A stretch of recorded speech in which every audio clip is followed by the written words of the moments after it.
To your new champ title. Fantastic stuff. You've got £200. If you win today's show, it's another £200 in her pocket.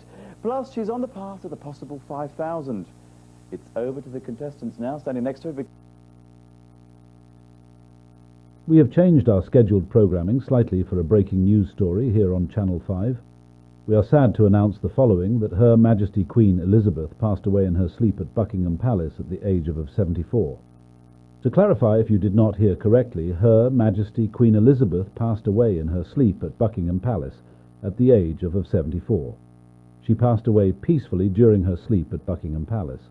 Her remains will remain at the palace, and King Charles III and her husband Prince Philip will visit Buckingham Palace by tomorrow, with her funeral and the coronation of King Charles III to be announced at a later date.